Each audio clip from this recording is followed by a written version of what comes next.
नमस्कार, मैं सुनीता कथा मंथन में आप सबका स्वागत करती हूँ। कथा मंथन में आज सुनिए अमरकांत जी की कहानी गले की जंजीर। अमरकांत जी की अन्य कहानी आपको हमारी प्लेलिस्ट से मिल जाएंगी। लिंक आपको एंड स्क्रीन पर मिल जाएगा। इसके अलावा अन्य लेखक और की कहानियाँ और उपन्यासों का लिंक भी आपको हमारी एंड स्क्रीन और डिस्क्रिप्शन बॉक्स से मिल जाएगा। आप वहाँ जा करके चेक कर सकते हैं। तो चलिए शुरू करते हैं कहानी गले की जंजीर। मुझे खूब अच्छी तरह से याद है कि रात को जंजीर पहनकर सोया था, लेकिन सवेरे उठकर देखा कि वह गले से गायब थी। खटिया पर से उछलकर खड़ा हो गया, बिछौने को उलट पुलट डाला, ऊपर देखा, नीचे देखा, अगल देखा, बगल देखा, दौड़कर कमरे में गया, कोना कोना छान डाला, परंतु वह नहीं मिली। संभवतः किसी ने चुरा ली थी। जहां तक मुझे याद है, प्रेस में ऐसी घटना पहले कभी नहीं हुई थी। मैं गत 2.5-3 वर्षों से प्रेस की छत पर एक कमरे में बिना किसी द्वंद्व एवं भय के रहता हूँ। बगल के कमरे में 4 कॉम्पोजिटर भी रहते हैं। 24 घंटे चपरासी, हॉकर, मशीनमैन, फोरमैन, कॉम्पोजिटर तथा कितने ही अन्य बुरे भले लोग ऊपर से नीचे तथा नीचे से ऊपर किए रहते हैं, किंतु किसी ने कभी मुझ जैसे सीधे साधे पत्रकार का एक तिनका भी न उठाया। बड़ी बुरी बात थी। वह सोने की जंजीर अपनी भी नहीं थी कि संतोष कर लेता। 2 दिन पूर्व शहर से मेरा मित्र जगदीश आया था। वह लंबा, तगड़ा तथा खूबसूरत तो है ही। उस रोज उसने महीन सफ़ेद धोती तथा रेशमी कुर्ता पहन रखा था। इसके अलावा उसके गोरे गले में एक सोने की जंजीर सुशोभित थी, जो पुए पर चीनी का काम कर रही थी। अब झूठ क्यों बोलूं, मैं उसके रौब में इतना तक आ गया कि इच्छा करने लगी कि मैं भी उसी पोशाक में तथा गले में वही या वैसी ही जंजीर पहन चारों ओर घूमूं और लोगों पर रौब जमाऊं। अरे आज तो गुरु खूब जच रहे हो, गले में सोने की जंजीर तो बस पूछो मत। मैंने मुंह बहाकर हंसते हुए प्रशंसा की। वह कुछ नहीं बोला और मेरी बात पर केवल हंसकर रह गया, किंतु 4-5 मिनट बाद मैंने बेशर्मी के साथ उससे जंजीर मांगी और उसने भी फौरन निकाल कर दे भी दी। पहनने के पश्चात मैंने अपने चारों ओर आत्म प्रशंसा से देखा। मैं उसे पहने ही रहा और फिर हम कोई दूसरी बात करने लगे और वह जब जाने लगा तब भी मैंने जंजीर निकाल कर नहीं दी। उसने शिष्टाचार से मांगी भी नहीं और 2-3 दिन में आने का वायदा करने के बाद चला गया।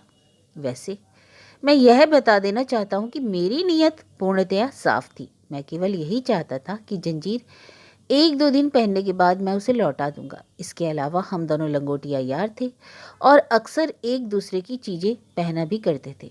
अब मुझे क्या मालूम था कि ऐसा भी होगा। मैं एकदम घबरा गया। कुछ देर तक सुन्न होकर कमरे में खड़ा रहा, फिर दौड़ा हुआ मिश्र दादा के यहाँ गया।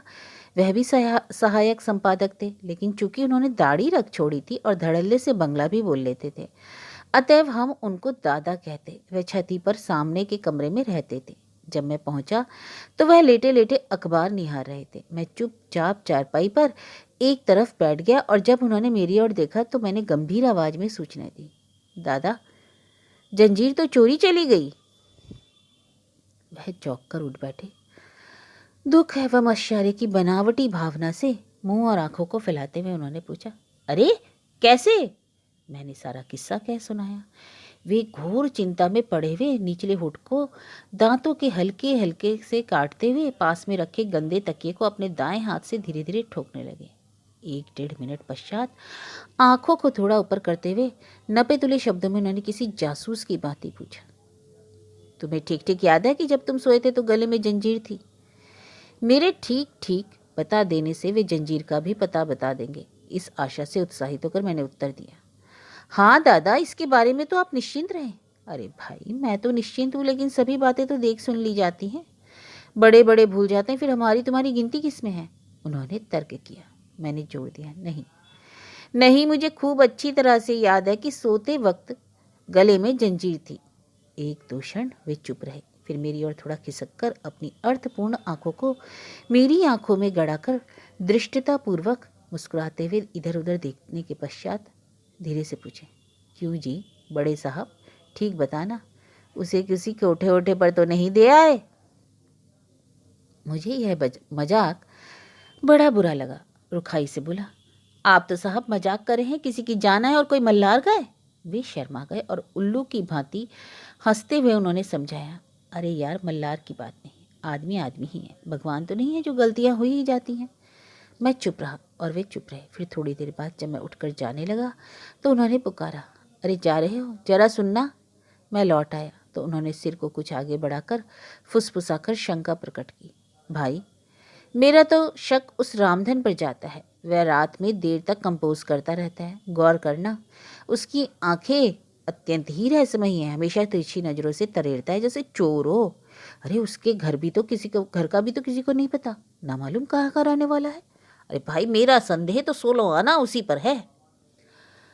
रामधन हमारे बगल के कमरे में रहता है और अभी 2 दिन पूर्व ही मिश्र दादा से उसकी जबरदस्ती ही मौखिक लड़ाई हुई थी। मैं सोचने लगा। मिश्र जी ने निश्चित सम्मति प्रकट की। अरे मारो साले को, 2 फैट में सारा उगल देगा। अच्छा देखा जाएगा। मैं लौट पड़ा। इससे काम नहीं चलेगा, कुछ कड़े बनो। मिश्र जी चिल्ला पड़े। कुछ ही देर में समाचार प्रेस में आग की तरह फैल गया। सहानुभूति सभी विगलित हो गए और सबकी जबान पर यही चर्चा थी। जिससे भेंट होती वह अवश्य पूछता, अरे कहिए शर्मा जी, आपकी जंजीर खो गई। उत्तर देने पर पहले से ही प्रश्न आता, कैसे। सभी लगभग यही प्रश्न पूछते और मैं विस्तार के साथ बताता। मुझे आशा थी कि शायद किसी को पता हो और सभी बातें बताने में संभवतः रहस्य का उद्घाटन करने में मदद मिले, लेकिन प्रश्नकर्ता रुचि के अनुसार 1 आध मिनट तक चुपचाप अफसोस की मुद्रा में जमीन की ओर देखते, फिर सिर को झटका देते हुए हूँ या क्या बताए साहब कहकर और मेरी और एक रहस्यमय दृष्टि डालते हुए धीरे धीरे खिसक जाते, जैसे मैं ही चोर हूँ। प्रेस मैनेजर गुलजारी लाल जी ने मुझे बुलवाया और सभी बातें जानने के पश्चात बोले, शर्मा जी माफ़ कीजिएगा, आपको दूसरों की चीज़ लेने की आखिरकार हिम्मत ही कैसे पड़ी, वह भी सोने की जंजीर। अरे मैं तो साहब कोई देता भी तो इनकार कर देता और ली भी जाती तो वह छोटी छोटी चीज़ों की। क्षमा कीजिएगा, आपने बहुत ही भारी गलती की। रामविलास जब ड्यूटी पर आया तो सबसे पहले मेरे कमरे में पहुंचा। उसने पहले मेरी ओर घूर कर देखा, फिर आंखों को मटकाते हुए धीरे से पूछा, कहो गुरु कहाँ दे आए, देखो छुपाओ मत, मैं सब जानता हूँ। मैंने मुंह फुलाकर उत्तर दिया, यार तुम लोगों को हमेशा मजाक ही सूझता है। अब मैं तुम लोगों को कैसे विश्वास दिलाऊं कि जंजीर सचमुच गायब हो गई है। वह झेप कर हंसने लगा, लेकिन अपनी बात के समर्थन में तर्क पेश करने से बाज नहीं आया। अरे भाई, मछली को पानी पीते कौन देखता है। मुझे बड़ा बुरा लगा और मैंने चुप ही रहना उचित समझा। मेरी मुद्रा देखकर रामविलास अचानक गंभीर हो गया। उसने अब ईमानदारी के साथ सम्मति प्रकट की। खैर यह तो मजाक की बात रही, लेकिन यार शर्मा बुरा न मानना, तुम्हारी लड़कपन की आदत अभी छूटी नहीं। इतने बड़े हो गए, यूनिवर्सिटी में भी पढ़े हो, इसके अलावा एक पत्र के सहायक संपादक हो, लेकिन शौक क्या है कि जंजीर पहनो, ठीक देहातियों की तरह। मेरा ख्याल है 150 की चपत तो पड़ी। तुमसे मैंने कल रात को ही कह दिया था कि देखो जंजीर खोना देखना, लेकिन तुमने कहना माना ही नहीं। मैं अब खोजबीन, पूछताछ तथा जांच पड़ताल कर रहा था, लेकिन इसके बावजूद प्रेस कर्मचारियों ने इस संबंध में अपनी अपनी धारणाएं बना ली थी। मोटे तौर पर 3 मत संगठित हो गए। प्रथम दल का कहना था कि शर्मा ने जंजीर किसी वैश्या या किसी लगाई को दे दी है, इसमें उसका कोई दोष नहीं। जंजीर साफ दिल से लौटा देने के लिए ली होगी, किंतु कोठे पर जाकर मजबूर हो गया होगा और वैश्या के नखरे से मचलकर जंजीर मांग ली होगी और वह इनकार नहीं कर सका होगा। अब यहाँ आकर चोरी का बहाना कर रहा है। दूसरी पार्टी के लोग चोरी का कैसे पता लगाया जाए इसकी जरा भी चर्चा न करते हुए इस पर जोर देते कि मैंने जंजीर ही लेकर भारी गलती की। और तीसरे दल के लोग अत्यंत ही ईमानदार एवं गर्म विचार के लोग थे और उनकी राय थी कि कुछ लोगों को पकड़कर उल्टा टांग दिया जाए या मुर्गा बना दिया जाए तो उनकी समुचित रूप से तब तक पिटाई की जाए जब तक कि वे सब कुछ उगल नहीं देते। और उगलेंगे क्यों नहीं, मार से तो भूत भी भाग जाता है। लगभग 10 बज रहे थे और मैंने अभी तक मुंह में कुछ भी नहीं डाला था। मैं अब तंग आ गया था और चुपचाप आकर अपने कमरे में बैठ गया। मैंने मन ही मन निश्चय किया कि प्रधान संपादक तथा जनरल मैनेजर के आने से उनसे ही सब कुछ कहूँगा। वे शरीफ आदमी हैं, जंजीर का पता लगाने में कुछ उठा नहीं रखेंगे।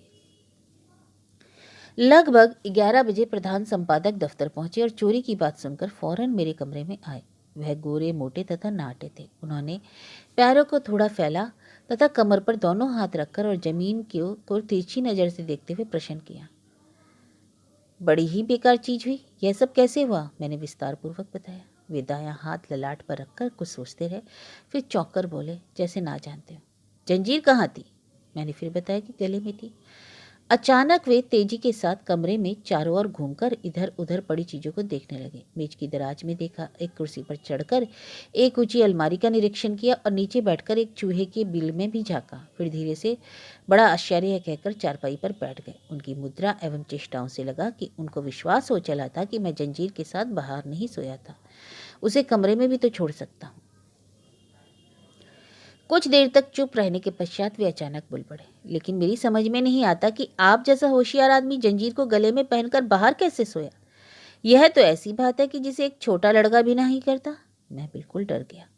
मैंने स्वीकार कर लिया, हाँ यही तो मेरी गलती हुई और मैं इसे जानता हूँ। उन्होंने उत्साह में आकर जोरदार शब्दों में समझाया।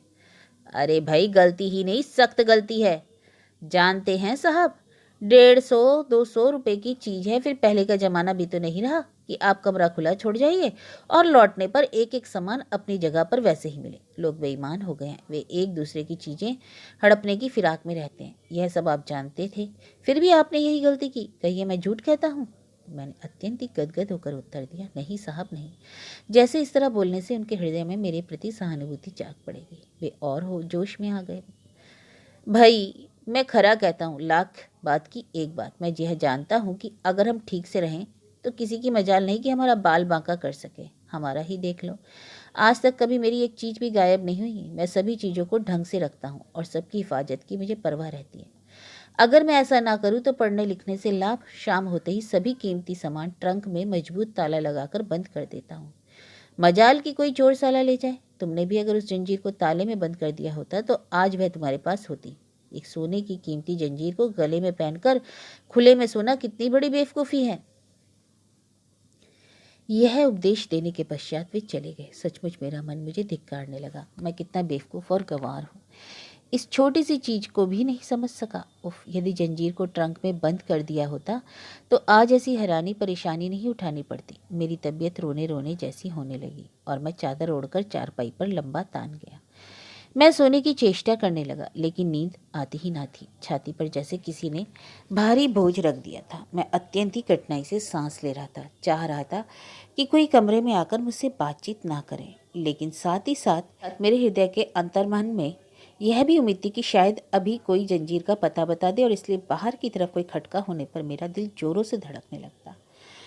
मैं सांस रोककर सुनने लगता, लेकिन जब कोई नहीं आता तो मुंह पर से चादर हटाकर दरवाजों की ओर देखता, किंतु निराश होने पर फिर उसी तरह लेट जाता। वैसे हृदय में एक विचित्र प्रकार का संतोष भी होता कि चलो चलो कोई नहीं है, अच्छा ही हुआ। और फिर तबीयत करने लगी कि मैं अनिश्चितकालीन तक उसी तरह पड़ा रहूं और किसी से भेंट ना हो। मुश्किल से 20-25 मिनट बीते होंगे कि मेरा टेलीग्राफिक्स दोस्त जोसेफ थमक पड़ा। मैंने सिर उठाकर देखा तो वह अत्यंत चिंतित एवं गंभीर नजर आया। आते ही आते उसने सहानुभूति प्रकट की। दोस्त, मुझे बड़ा अफसोस है। 200 की चपत पड़ गई। मैं उठकर बैठ गया और प्रश्न टालने की गरज से मैंने जबरदस्ती मुस्कुराकर पूछा, अरे छोड़ो भी, पहले यह बताओ कि कहाँ से आ रहे हो? अरे घर से चला आ रहा हूँ। मैं क्या जानता था कि यहाँ आकर खबर सुननी पड़ेगी।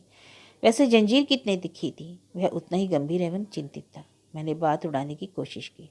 हटाओ भी यार, गई गई बहुत कीमती होगी तो 100 रुपये, ऐसे रुपए तो आते जाते रहते हैं। पर वह नहीं माना। क्यों झूठ बोलते हो दोस्त, मैंने भी वह जंजीर देखी थी।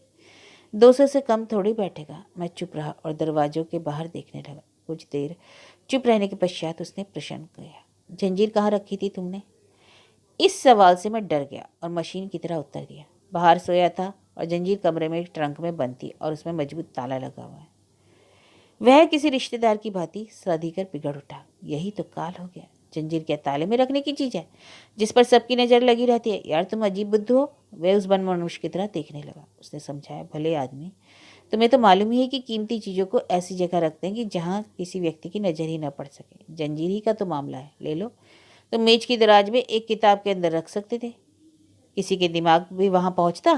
भाई मैं तो आज तक एक ट्रंक को सुरक्षित नहीं समझता। सचमुच वह ठीक ही कहता था। बात मनोवैज्ञानिक थी और यदि इस तरह से सोच समझकर काम किया जाए तो चोरी मुश्किल से हो। मुझे अपनी बेवकूफ़ी पर बार बार अफसोस और पश्चाताप होने लगा। जोसेफ के जाने के पश्चात मैं उसी तरह लेटा रहा, पर इत्मीनान नहीं हुआ तो उठकर दरवाजों को भीतर से बंद कर लिया। 1 मिनट के बाद ही यूनाइटेड प्रेस ऑफ इंडिया का संवाददाता परेश बनर्जी पहुंच गया। पहले तो कुछ ना बोला, लेकिन उसने बाहर से जब जोर जोर से किवाड़ थपथपाना शुरू किया तो बाध्य होकर दरवाज़ा खोलना पड़ा। उसने भी आवश्यक प्रारंभिक जांच पड़ताल करने के पश्चात पूछा, जंजीर रखा कहाँ था? मैंने जल्दी से बताया, इस मेज की दराज में एक किताब के अंदर। मुझे विश्वास था कि कम से कम कोई जंजीर को दराज में रखने का विरोध तो नहीं कर सकेगा, लेकिन परेश का दूसरा ही मत था। उसने अपने सिद्धांत पर विस्तारपूर्वक प्रकाश डाला। दराज में रखा? जैसे किसी सेफ में रख दिया है? अरे तुम हो यार लड़कों से भी गया बीता आदमी, तुम यहाँ एडिटरी खाक करता है। जंजीर दराज में रखने की चीज़ है? तुमने बहुत सा नावल पढ़ा होगा कि चोर डाकू लोग दराज का अच्छी तरह तलाशी लेता है, इस पर भी तुमने दराज में रख दिया। जंजीर को रखने का सबसे अच्छा तरीका यह होता कि उसे मनी बैग में रखकर तकिया के नीचे दबा देते और ऊपर से सो जाते, बस किसी के बाप को भी पता नहीं लगता कि जंजीर कहाँ रखा है।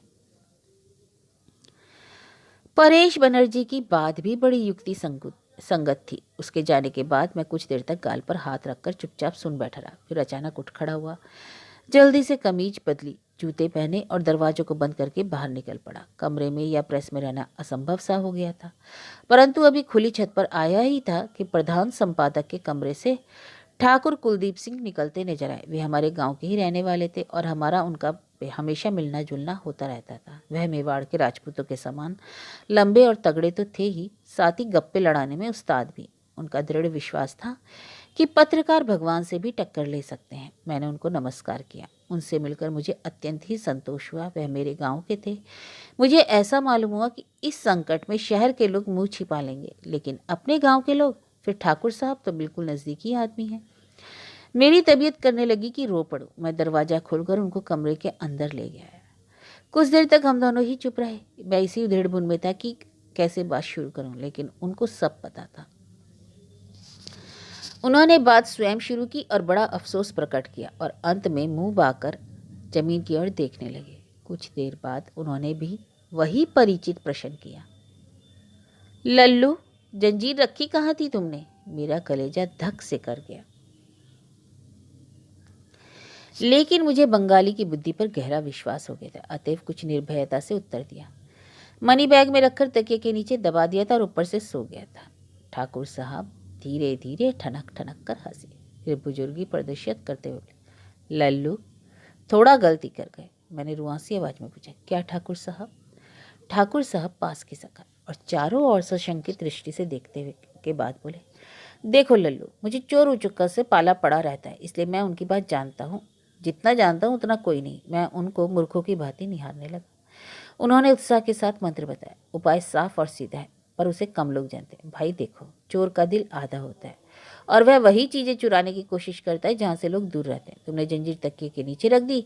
वह थोड़ी होशियारी तो थी, लेकिन पूरी नहीं। अरे कहा भी गया है कि सोना मरना एक समान। मान लो सिर तकिए से खिसक कर नीचे चला गया, या तकिया इस तरह खिसक गया कि जंजीर दिखाई देने लगी, तो क्या होगा? उन्होंने यहाँ रुककर फिर मेरी और प्रश्न दृष्टि से देखा। उनकी आंखें किसी विश्वविद्यालय के उस शिक्षक की भांति चमक रही थी जो विद्यार्थियों को कोई कठिन विषय सफलतापूर्वक समझा रहा हो। फिर उन्होंने होठों को चाटते हुए रस्सी उद्घाटन किया। अरे होगा क्या? चोर देखेगा तो जंजीर या मनी बैग जो चीज़ हो वह विषय उठा लेगा, छोड़ेगा थोड़े ही। इसलिए तुम्हें जंजीर को गले में पहनकर सोना चाहिए था। एक तो किसी की कल्पना ही वहां तक नहीं जाती, और यदि किसी भी हालत में जाती भी तो किसी की हिम्मत नहीं पड़ती कि हाथ लगा दे। लल्लू, मेरा तो सब जाना सुना है।